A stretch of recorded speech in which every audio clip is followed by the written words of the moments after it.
Hi, hello guys! Ayan, may napanood lang ako. Lagi kasi akong nanood ng Diwata Paris Overload. So, parang tuwang-tuwa naman ako dun sa napanood ko guys. Grabe, binigyan siya ng 1 million and house and lot. Grabe naman. So, congratulations kay Diwata. Grabe, tignan nyo man guys, yung taong binababa nila ay yung hindi naman pare-pares kasi ng puso ng tao, kaya yung taong binababa nila ngayon siya yung umangat ng umangat, tapos naging sikat na sikat. Congratulations, mapapasana all na lang tayo. Guys, panoorin natin. Piliin kita, alin dyan sa dalawang kahon ang pipiliin mo? Yung siguro dito na lang, sa tapat ko.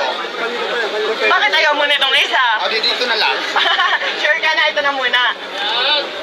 O, sige, ito na lang. Okay, alright. So, unahin na natin. Sure ka na talaga? Sige, ito una akong pinili, pero nagkaroon ako ng Mas nabebet mo to, no? kakataon. Dito na lang. Sige, sige. So, itaas natin ate ang first box natin. Ayaw mo sa akin. Ayan, so, ready ka na ba? Go na? Ready na! Go ka na talaga? Rosmar, buksan mo na!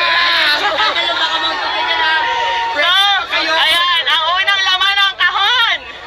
Bokya, charis na. Ayan, so ang unang laman ng kahon natin. Ayan, so, meron ka.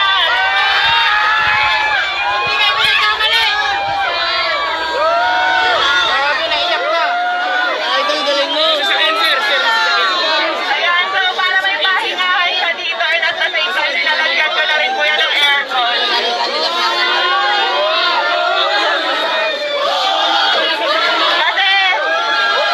Kasi nabalitaan ko na nagpapahinga lang daw siya dito sa sasakyan, kaya ayan.